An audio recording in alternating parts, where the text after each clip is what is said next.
ignorancia. ¿Y por qué esto fue permitido? ¿Por qué Cristo escogió a Judas algún día, en algún momento? ¿Por qué permitió que eso fuese así hasta el final? Pues en parte creo yo que esto es para demostrar la dureza del corazón humano inconverso. Sabemos que es posible que alguien fuera de entre los, que fuera parte de los 12 y escuchar cosas maravillosas, ver grandes evidencias y aún así tener un corazón endurecido. Si alguien es tentado por Satanás a que piense así, diciendo, oh, ¿acaso Dios es justo con las personas? Porque si le mostrase a todo mundo milagros, pues todo mundo sería salvo. Y hay que decirle a Satanás, y que hay respecto de Judas, o al respecto de los líderes judíos también, en aquel momento, y muchas otras personas también.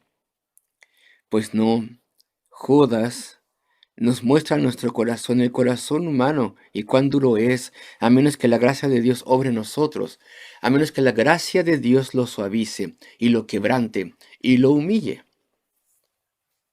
Y después hay otra razón por la cual se permitió que Judas estuviera allí. Es una advertencia a la iglesia. Nosotros creemos y nos esforzamos por tener una membresía de la iglesia solamente de creyentes verdaderos, de aquellos que han sido regenerados. Pero es posible que haya alguien que nunca ha venido a Cristo y esté entre nosotros. Y esa es una advertencia a nosotros. Y cuando las personas se apartan, se dan por vencidos, pues eso es porque nunca fueron salvos desde el principio. Pero después también este es el propósito de Dios. Tiene que haber un Judas, de modo que pudiera haber un traidor, de modo que los propósitos de Dios pudieran llevarse a cabo. Pero vemos cuán grande es la hipocresía. Versículo 22. Un cuarto encabezado. El siguiente. Cristo les reveló a los discípulos cómo necesitamos escudriñar el corazón. Y esta revelación al respecto de un traidor, que no sabían todavía que era Judas, esta revelación de un traidor les puso a escudriñarse su corazón en gran manera. Y voy a ir un momento a Mateo 26, solo por un momento, y les voy a leer el versículo 22. Y entristecidos en gran manera, comenzó cada uno de ellos a decirle, ¿soy yo, Señor? ¿Soy yo, Señor? Así les dijo. Perdón, así dijeron. Así les dijeron al Señor Jesucristo. Escuchen, por favor, qué es lo que dijo. ¿Soy yo? ¿Señor? ¿Señor? Cada uno hizo esta pregunta. ¿Puede verdad ser yo? Yo más bien creo que amo al Señor. Yo estoy atado a Él, ligado a Él. Yo nunca dejaría de seguirle. Pero, Señor, ¿acaso es posible que pueda yo ser tan malvado como para poder ser el traidor? Verdaderamente estaban preocupados todos. ¿Soy yo, Señor? Y claro que Judas hizo la pregunta también, pero él era un gran hipócrita. Él sabía que era él. ¿Soy yo, Señor? También hizo la pregunta, siendo hipócrita. Y esto es muy interesante, queridos amigos, porque el Señor está a punto de inaugurar la cena del Señor. Si yo les llevo a 1 Corintios 11, 1 Corintios 11, estos versículos maravillosos, versículo 27, de manera que cualquiera que comiere este pan, dice Pablo, o bebiere esta copa del Señor indignamente, será culpado del cuerpo y de la sangre del Señor.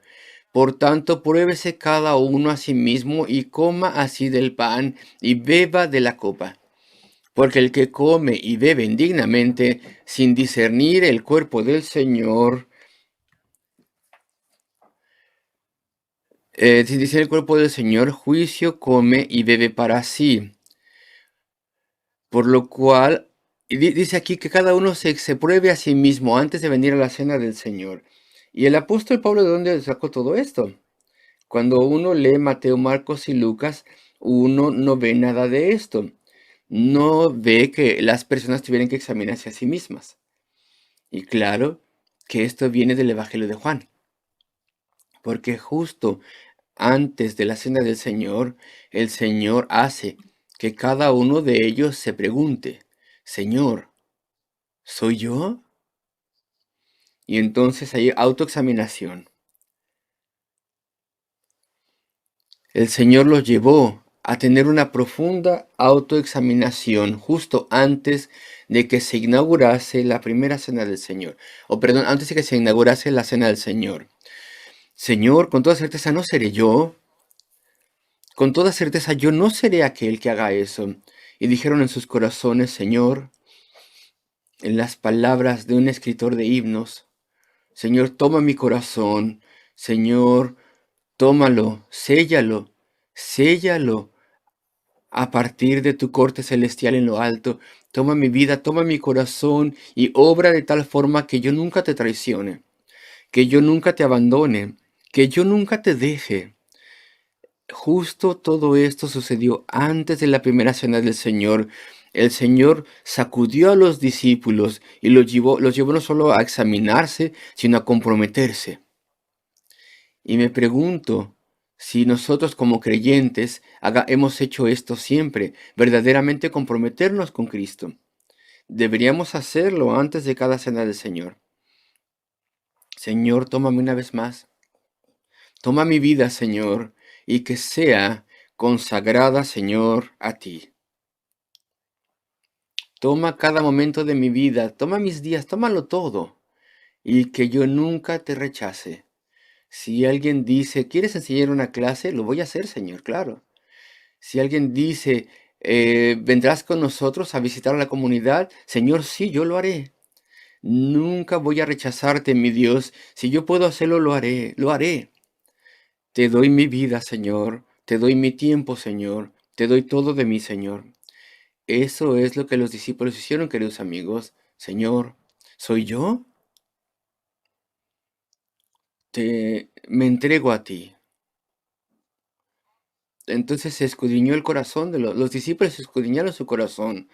Y esta es una de las cosas que tenemos que señalar. El Señor les revela este, eh, esto, y los discípulos escudriñaron su corazón.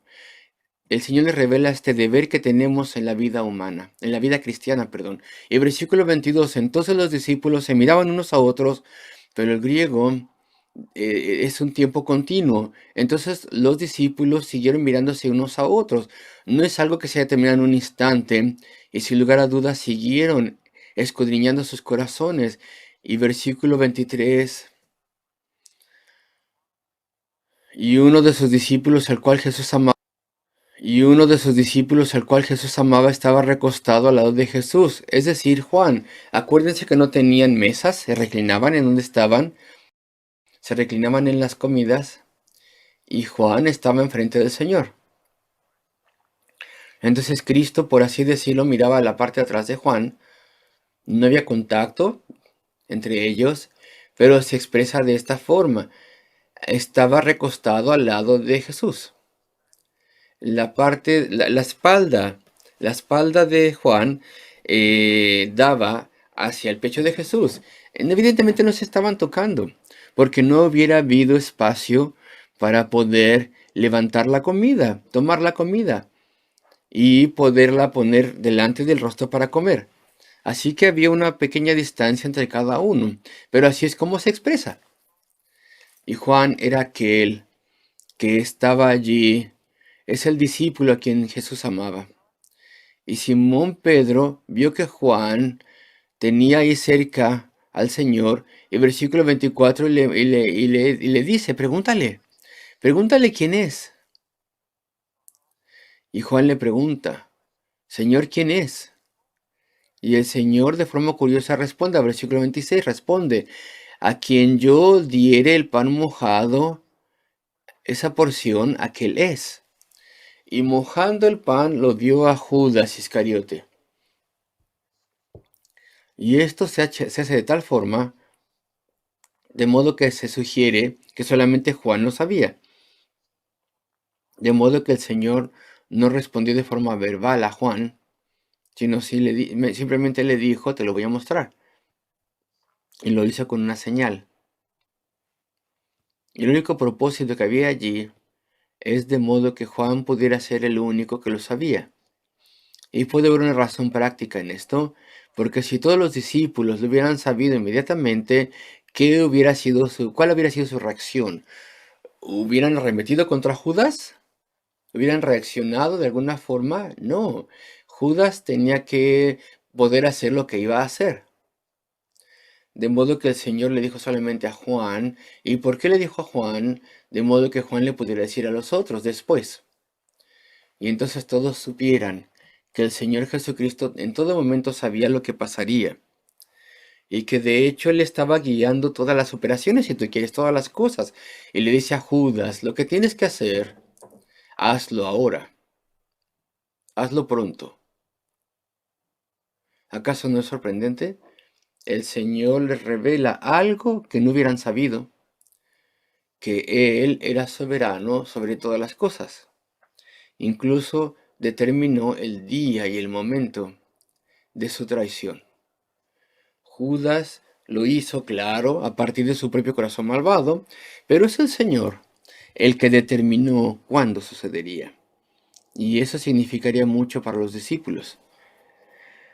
Y también tendría que ser muy importante para nosotros cuando estemos atravesando tormentas y cosas difíciles, cosas que no entendemos de forma individual o como iglesia, pues sabemos que en todo detalle de la vida, Cristo siempre está a cargo y siempre dirige todas las cosas. Y Él sabe todas las cosas, Él es supervisor de todas las cosas, incluso el día de hoy. Versículo 27. Y esta es la razón por la cual hay que odiar la hipocresía. Y después del bocado, Satanás entró en él. ¿Por qué él estaba abierto a Satanás? Pues porque él no había resistido a Satanás. Y entonces cuando llegó el momento, Satanás se apoderó de él. Fue entregado a su pecado. Qué cosa tan terrible. Versículo 28. Pero ninguno de los que estaban a la mesa entendió, sino solamente Juan entendió por qué él le dijo esto. Y después avanzó. Versículo 30. Cuando él pues hubo tomado el bocado, luego salió, inmediatamente salió, y era ya de noche. Algunas personas dicen, ¿cómo los discípulos podían haber pensado que Judas había salido a comprar cosas para los días que quedaban del festín, si ya era de noche? Pues nosotros vemos a partir del pasaje que evidentemente cuando la ciudad estaba repleta de peregrinos y visitantes, a medida que estaba la Pascua y la población se multiplicaba unas 5 o 6 veces, pues evidentemente en un momento como ese las personas se estaban vendiendo de noche y vendían todo lo que podían para poder obtener tanto como pudieran. Y es por esto que los discípulos tal vez pensaron que Judas había sido enviado a comprar algo. Pero bueno, versículo 31. Aquí tenemos una sexta revelación de Cristo. Entonces, cuando hubo salido Judas, dijo Jesús, ahora es glorificado el Hijo del Hombre, y Dios es glorificado en él. Es como si Cristo le dijera a estos 11 que se fueron, ¿no entienden? Yo no soy un Mesías político. Yo no estoy aquí para ser un gran líder terrenal. Yo estoy aquí para ser humillado. Y mi verdadera gloria estará en esa humillación, está en esa humillación.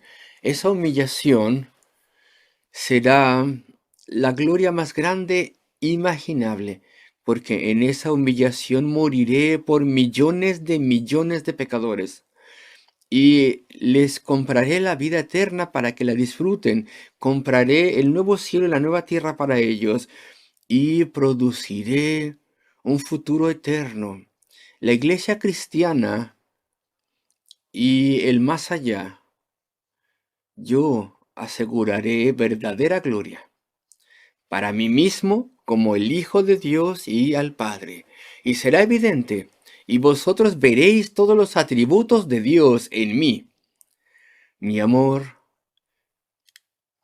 mi poder sobre la vida a medida que me levanto de los muertos y a medida que asciendo al Padre, Padre e Hijo, juntos serían glorificados supremamente y los atributos de Dios serían revelados. Ellos no lo entendían todavía.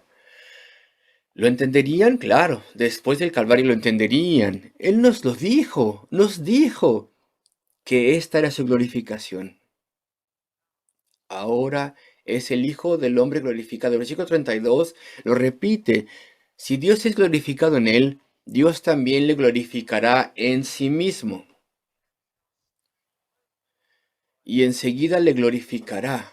La resurrección vendría después de la muerte redentora y eso sería muy rápido. Y después la revelación final. Versículo 33.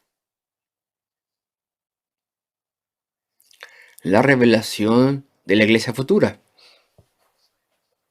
Y no se los dice a ellos, pero casi lo hace. ¿Habéis pensado y discutido entre vosotros, mis discípulos, quién sería el más grande en el reino?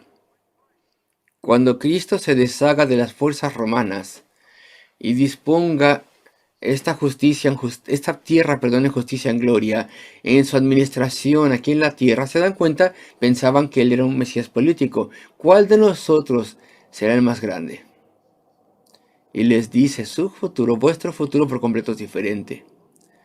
No iréis y no seréis administradores de alto rango, oficiales o nobles de alto rango en mi administración terrenal, sino que seréis mis representantes, mis predicadores, mis portavoces, y seréis rechazados por la mayoría, pero seréis recibidos por un número incontable de personas. Y esa es la verdad. Versículo 33. Hijitos, una forma muy tierna y personal de hablarles. Y esta es la única vez en la que Cristo les habla así. Y el apóstol Juan en sus epístolas utiliza esta terminología bastante, la ama y la obtiene de Cristo. Y Cristo lo utiliza solamente una vez, de forma muy tierna, cuando él instruye a los discípulos justo antes de la cena del Señor. Hijitos, mis hijitos, aún estaré con vosotros un poco. Y unas cuantas horas solamente iba a estar y me buscaréis. Pero como dije a los judíos, así os digo ahora vosotros, a donde yo voy, vosotros no podéis ir. Los líderes judíos no podían ir donde Cristo iría porque ellos no eran salvos. Los discípulos no podían ir en ese momento porque serían desplegados en la tierra como representantes de Cristo. Entonces ahora os digo que estaréis aquí, versículo 34, y os doy un nuevo mandamiento, que os améis unos a otros. Seréis una nueva iglesia, un nuevo orden, una nueva comunidad. Primero que nada, los apóstoles. No tenéis que ser como los líderes judíos que se odiaban los unos a los otros y que eran rivales los unos con los otros y que formaban grupos opuestos, los fariseos, los saduceos, etc. Y se dividían en rangos diferentes. Vosotros sois una nueva comunidad. Esta es una nueva introducción que les da de la iglesia del Nuevo Testamento en esas instrucciones privadas que les daría. Una dice, un mandamiento nuevo os doy, versículo 34, que os améis unos a otros de forma sacrificada, como yo os he amado, con gran paciencia, con gran amabilidad, soportándonos unos a otros, amándonos así. Y a través de esto, todos conocerán que sois mis discípulos. Esto es lo que os autentificará ante los ojos de incrédulos, de aquellos que buscan a Cristo también. Es decir, que vosotros sois una familia cercana, que me ama, que se ama los unos a los otros. Y esta es una de las características distintivas de cada verdadera iglesia. Y si somos una verdadera iglesia, Las personas que nos conocen y nos observan sabrán que somos un lugar donde hay afecto familiar, amor, cercanía, parentesco, si tú quieres, eres una nueva comunidad. Y si entendemos correctamente cómo funcionan los evangelios, pues es probable que es en este momento de la narrativa, cuando la cena del Señor que Juan deja de lado comienza. Y después de eso vienen más instrucciones detalladas. Y bueno, os he mencionado estos 7 encabezados, creo yo. El Señor lee el corazón, punto número 1. El de Judas, ahí claramente el ejemplo. Punto número 2. Vemos su noble oficio como sus predicadores y representantes. Punto número 3. Vemos cuán grande es la hipocresía. Y lo vemos eso representado en Judas. Punto número 4. Vemos cómo se tiene que escudriñar el corazón. Les revela el secreto cristiano de escudriñar el corazón cada día, pero también antes de cada cena del Señor. Punto número 5, les muestra que Él está en control de todo, todo lo dirige, incluso el momento en que Satanás entraría en Judas y saldría a la noche a traicionar al Señor. Punto número 6, el secreto de que su gloria vendría a través de su humillación. Y punto número 7, que había una nueva comunidad, una iglesia del Nuevo Testamento. Y aquí tenemos estos 7 puntos que primero, o no, que son más explicados en los pasajes que siguen después. Cristo revela las cosas que no se veían.